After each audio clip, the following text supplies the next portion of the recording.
Bayangkan, kau kembali dari kemiskinan untuk membalas dendam pada gadis kejam yang menghancurkan hidupmu di masa lalu dengan cara merebut segalanya darinya dan menjadikannya tawananmu. Namun saat kau menyiksanya, kau justru menemukan kebenaran pahit bahwa selama ini kau salah orang dan wanita yang kau kurung adalah kembarannya yang baik hati. Sebelum kita terjerat dalam kisah dendam salah alamat yang rumit ini, pastikan kalian sudah tekan tombol like, share, dan subscribe channel Dracin. Dan jangan kemana-mana, tonton sampai akhir karena setiap rahasianya akan mengubah segalanya.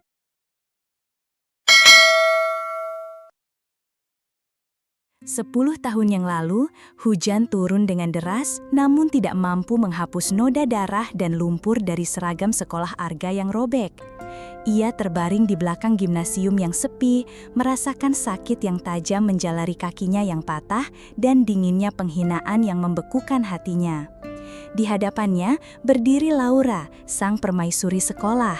Cantik seperti malaikat namun dengan senyum iblis di bibirnya. "Anak panti asuhan sepertimu," desisnya. Suaranya terdengar manis namun berbisa. "Tidak seharusnya bermimpi untuk berada di tempat yang sama dengan kami." Ia memberi isyarat dan teman-temannya kembali menendang Arga sebelum akhirnya pergi. Tawa mereka yang kejam menggema di antara suara hujan. Momen itu terukir selamanya di dalam jiwa Arga, sebuah janji balas dendam yang sunyi terbentuk di tengah rasa sakit dan keputusasaan. Kini, 1 dekade kemudian, Arga bukan lagi anak laki-laki yang lemah. Ia adalah Tuan Hades, sebuah nama yang diucapkan dengan nada berbisik penuh ketakutan di dunia investasi. Ia bangkit dari abu, membangun kerajaannya sendiri di dunia bawah tanah finansial dengan cara yang dingin dan tak kenal ampun. Ia telah kembali dan target pertamanya sudah terkunci. Keluarga Pradipta, keluarga Laura yang kemewahannya dibangun di atas penderitaan orang lain. Dengan serangkaian manuver pasar saham yang brilian dan tak terlacak, Arga mulai meruntuhkan pilar-pilar kerajaan bisnis mereka satu persatu. Ia menyaksikan dari kejauhan saat berita tentang kejatuhan Pradipta Corp menghiasi media, menikmati setiap momen kepanikan mereka. Namun, ini baru permulaan. Ia tidak hanya menginginkan harta mereka. Ia menginginkan sesuatu yang lebih berharga.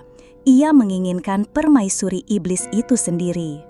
Di dalam mansion keluarga Pradipta yang megah, suasana terasa seperti pemakaman. Kemewahan di sekeliling mereka kini terasa seperti cemooh. Tuan Pradipta, ayah Laura, terduduk lemas di kursinya. Wajahnya pucat pasi setelah panggilan telepon terakhir dari bank. Mereka bangkrut, hancur. Saat itulah tawaran itu datang dari seorang investor misterius yang hanya dikenal sebagai Tuan Hades.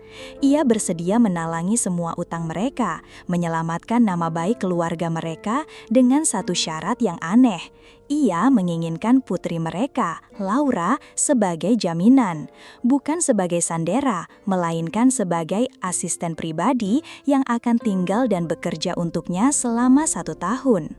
Laura yang mendengar syarat itu mengamuk.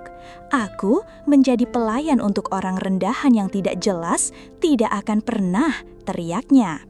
Namun, di sudut ruangan berdiri Luna, saudara kembar identiknya.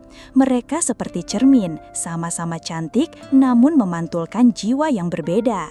Jika Laura adalah api yang membakar, maka Luna adalah air yang menenangkan. Sejak kecil, Luna selalu hidup dalam bayang-bayang saudara kembarnya yang dominan, seringkali menanggung kesalahan yang bukan miliknya. Malam itu, saat mata kedua orang tuanya yang putus asa menatapnya dengan tatapan memohon, Luna tahu takdirnya telah ditentukan. Ia akan menjadi pion pengorbanan itu lagi. "Aku yang akan pergi," kata Luna pelan, suaranya nyaris tak terdengar. Laura menatapnya dengan senyum kemenangan yang licik. Bagi keluarga Pradipta, ini adalah solusi sempurna. Mereka akan selamat, dan mereka hanya perlu mengorbankan putri yang selalu mereka anggap sebagai beban. Malam itu, Luna mengemasi tas kecilnya, meninggalkan kehidupannya yang sunyi untuk masuk ke dalam sangkar emas milik seorang pria yang menyimpan dendam untuk wanita lain. Mansion Arga adalah sebuah istana es, modern, minimalis, dan sangat dingin. Tidak ada foto, tidak ada hiasan personal, hanya ada perabotan mahal dan keheningan yang pekat. Luna, yang kini harus memainkan peran sebagai Laura, disambut oleh Arga dengan tatapan yang lebih dingin dari marmer di bawah kakinya. "Selamat datang di sangkarmu." Hanya itu sapaan Arga, sebelum memberinya serangkaian aturan yang ketat. Luna ditempatkan di sebuah kamar tamu yang indah namun terasa seperti sel, dan ia dilarang meninggalkan mansion tanpa izin. Arga memulai balas dendam psikologisnya. Ia tidak pernah menyentuhnya, ia justru mengabaikannya. Saat makan malam, mereka akan duduk di meja panjang dalam keheningan. Arga sibuk dengan pekerjaannya, seolah Luna tidak ada di sana. Ia akan dengan sengaja mengadakan pesta-pesta mewah, memaksa Luna untuk berdandan dan tersenyum di hadapan teman-teman barunya yang kaya raya, lalu kembali mengabaikannya begitu para tamu pulang. Ia ingin Luna merasakan kehampaan dan isolasi, merasakan bagaimana rasanya menjadi pajangan tak berarti di dunia yang bukan miliknya. Namun, Luna tidak bereaksi seperti yang Arga harapkan. Ia tidak marah, tidak memohon, tidak menangis. Ia menerima semuanya dengan ketenangan yang aneh. Ia akan menghabiskan waktunya membaca di perpustakaan, merawat taman, atau berbicara dengan para pelayan. Ia menunjukkan kebaikan hati yang tulus pada semua orang, sebuah anomali yang mulai mengganggu Arga. Ini bukanlah permaisuri iblis yang ia ingat. Wanita yang ia ingat seharusnya akan mengamuk, akan mencoba memanipulasinya. Wanita di hadapannya ini berbeda, dan perbedaan itulah yang secara perlahan mulai membuat Arga penasaran sekaligus frustrasi. Arga memutuskan untuk meningkatkan tekanannya. Ia harus memancing keluar iblis yang ia tahu bersembunyi di balik topeng ketenangan itu. Suatu malam, ia dengan sengaja membawa pulang sebuah lukisan. Lukisan pemandangan sekolah elit tempat mereka dulu belajar. Ia menggantungnya di ruang tamu, tepat di tempat yang akan selalu Luna lihat. "Mengingatkanmu pada sesuatu?" tanya Arga sinis saat Luna menatap lukisan itu. Luna hanya menatapnya dengan tatapan sedih. "Tempat itu menyimpan banyak kenangan buruk," jawabnya pelan. Jawaban itu lagi-lagi tidak memuaskan Arga. Seharusnya ada kesombongan, bukan kesedihan. Hari-hari berikutnya, Arga terus menguji. Ia akan dengan sengaja menyebutkan nama-nama teman lama, Laura, menceritakan kembali gosip-gosip dari masa sekolah. Namun, Luna selalu tampak bingung, seolah tidak mengingat apapun. Arga mulai berpikir, mungkinkah trauma telah membuat wanita ini kehilangan sebagian ingatannya? Titik balik pertama terjadi saat Arga jatuh sakit. Ia mengalami demam tinggi akibat kelelahan bekerja. Di tengah malam, ia terbangun karena mimpi buruk, mimpi tentang hari di mana kakinya patah. Ia berteriak dalam tidurnya. Tiba-tiba, ia merasakan sebuah tangan yang sejuk dan lembut di dahinya. Luna ada di sana, di samping ranjangnya, memberinya kompres dan segelas air. Wajahnya tidak menunjukkan kemenangan atau cemoohan. Wajahnya dipenuhi oleh kekhawatiran yang tulus. "Kau tidak apa-apa," bisiknya. Malam itu, untuk pertama kalinya, Arga membiarkan seseorang merawatnya. Luna menjaganya semalaman, memastikan demamnya turun. Di antara kesadarannya yang kabur, Arga menatap wajah gadis yang sedang tertidur di kursi di sampingnya. Wajah yang sama persis dengan iblis dari masa lalunya, namun memancarkan kebaikan hati yang begitu murni. Dinding kebencian yang telah ia bangun selama 10 tahun untuk pertama kalinya menunjukkan sebuah retakan. Setelah sembuh, Arga tidak bisa lagi menatap Luna dengan cara yang sama. Keraguan telah mengakar di dalam hatinya. Ia harus tahu kebenarannya. Ia tidak bisa lagi mempercayai ingatannya yang dipenuhi oleh amarah. Ia menyewa seorang detektif swasta terbaik bukan untuk mencari kelemahan, melainkan untuk mencari fakta. Ia meminta sang detektif untuk menggali semua informasi tentang kehidupan Laura Prajipta dari masa sekolah hingga sekarang. Sambil menunggu laporan, Arga melakukan penyelidikannya sendiri di dalam mansion. Ia tahu Luna membawa sebuah kotak kayu kecil berisi barang-barang pribadinya. Didorong oleh sebuah kebutuhan yang mendesak, ia masuk ke kamar Luna saat gadis itu sedang berada di taman. Ia menemukan kotak itu. Di dalamnya tidak ada perhiasan atau barang mewah, hanya ada beberapa buku, sebuah boneka beruang tua, dan setumpuk surat yang diikat dengan pita. Tangannya gemetar saat membuka surat-surat itu. Itu adalah surat antara Luna dan Laura. Ia membaca tentang bagaimana Laura selalu menyalahkan Luna atas semua kesalahannya. Ia membaca tentang bagaimana Luna selalu mencoba melindungi saudara kembarnya yang rapuh di balik penampilan luarnya yang kejam. Lalu, ia menemukan surat yang ditulis tepat 1 hari setelah insiden perundungan itu. "Laura, aku mohon berhentilah," tulis Luna. "Apa yang kau lakukan pada anak laki-laki itu kemarin sangatlah kejam. Dia tidak melakukan kesalahan apapun. Aku mencoba menolongnya, tapi kau justru memfitnahku di depannya. Kini dia pasti membenciku juga. Aku tidak tahan lagi dengan semua ini. Aku akan pergi." Surat itu adalah sebuah pengakuan, sebuah bukti. Jadi benar, ada 2 orang dan ia telah salah. Seluruh hidupnya, seluruh dendamnya, seluruh kekayaannya yang ia bangun di atas kebencian, semuanya didasarkan pada sebuah kesalahan identitas yang fatal. Rasa bersalah yang luar biasa, yang jauh lebih berat daripada kebencian apapun, menghantam Arga dengan kekuatan sebuah tsunami.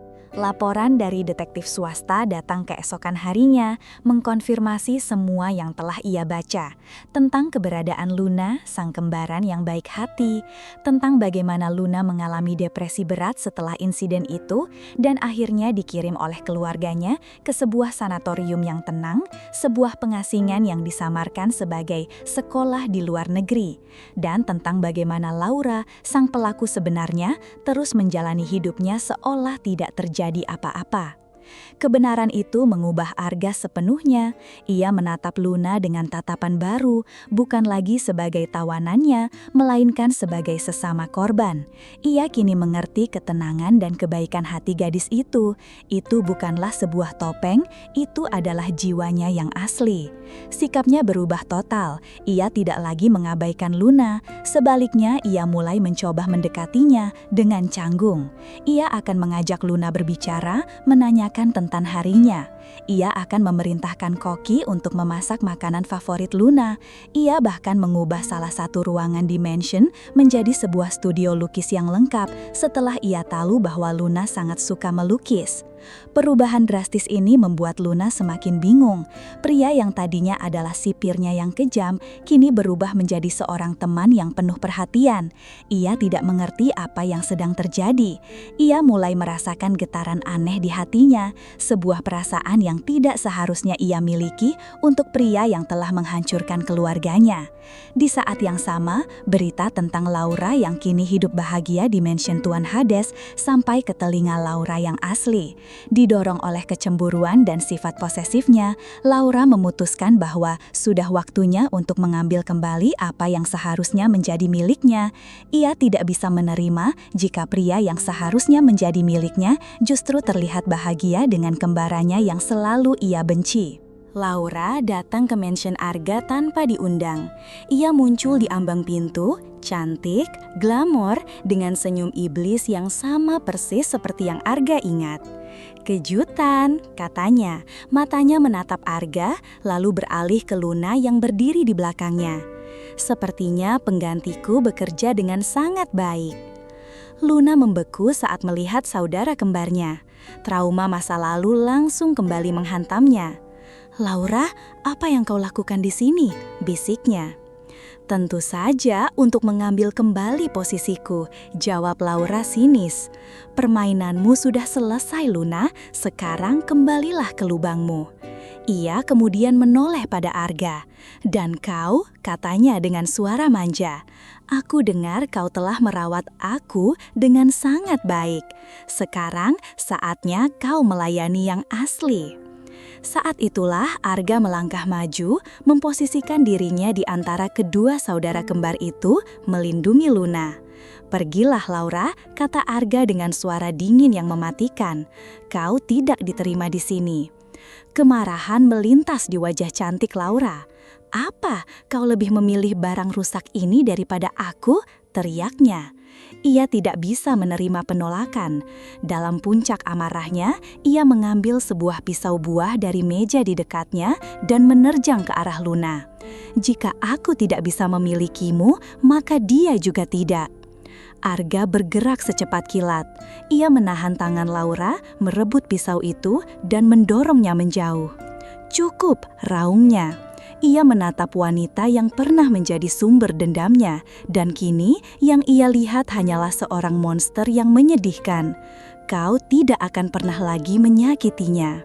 Ia memanggil penjaga dan memerintahkan mereka untuk mengusir Laura dari propertinya selamanya. Setelah konfrontasi yang mengerikan dengan Laura, keheningan yang tegang kembali menyelimuti mansion. Luna masih gemetar, sementara Arga diliputi oleh amarah dan penyesalan. Ia menatap Luna, gadis yang telah ia sakiti karena kesalahannya. Sudah waktunya untuk mengakui segalanya. Malam itu, di perpustakaan yang sunyi, Arga menceritakan semuanya pada Luna. Tentang perundungan di masa lalu, tentang dendamnya yang salah sasaran, tentang bagaimana ia menghancurkan keluarga Pradipta hanya untuk membalas dendam pada orang yang salah. Ia tidak menyembunyikan apapun, menunjukkan semua sisi tergelap dari dirinya. Luna mendengarkan dalam diam. Ia tidak menangis. Saat Arga selesai, ia hanya menatapnya dengan tatapan yang sulit diartikan. "Jadi," katanya pelan, "semua penderitaanku, semua karena wajah ini?" "Aku minta maaf Luna," bisik Arga, suaranya serak. "Aku tidak akan pernah bisa menebus semua kesalahanku. Tapi, aku akan menghabiskan sisa hidupku untuk mencobanya." Beberapa hari kemudian, Arga melakukan hal yang tak terduga. Ia mengembalikan semua aset yang telah ia ambil dari keluarga Pradipta dengan bunga. Ia juga mendirikan sebuah yayasan atas nama Luna yang didedikasikan untuk membantu korban-korban perundungan. Ia kemudian datang menemui Luna bukan lagi sebagai seorang penjaga, melainkan sebagai seorang pria biasa. "Aku sudah melepaskanmu dari perjanjian kita," katanya. "Kau bebas untuk pergi. Aku sudah menyiapkan segalanya agar kau bisa memulai hidup baru dimanapun kau mau." Luna menatapnya, "Dan kau?" "Aku akan melanjutkan hidupku, mencoba menjadi orang yang lebih baik." "Kau tidak perlu mencoba sendirian," kata Luna lembut. Ia melangkah mendekat, dan untuk pertama kalinya ia dengan tulus memegang tangan Arga. Mungkin kita bisa mencoba menjadi lebih baik bersama-sama." Di tengah puing-puing dendam yang salah alamat, sebuah harapan baru yang rapuh mulai tumbuh. Dan begitulah akhir dari sebuah dendam yang salah alamat, di mana sangkar emas yang disiapkan untuk seorang iblis justru menjadi tempat tumbuhnya cinta yang tulus untuk seorang malaikat. Kisah Arga dan Luna mengajarkan kita bahwa kebencian yang paling dalam sekalipun bisa luluh oleh kebaikan hati, dan penebusan sejati dimulai saat kita berani melindungi korban dari masa lalu kita. Terima kasih banyak sudah mengikuti perjalanan penuh amarah dan pengampunan ini dari awal hingga akhir. Menurut kalian, momen mana yang paling mengejutkan? Saat Arga sadar ia salah orang, atau saat Laura yang asli akhirnya muncul? Tulis pendapat kalian di kolom komentar ya. Jangan lupa tinggalkan jejak dengan menekan tombol like jika kalian suka dengan akhir ceritanya. Dan pastinya subscribe channel Dracin agar tidak ketinggalan kisah-kisah tak terduga lainnya. Sampai jumpa di cerita selanjutnya.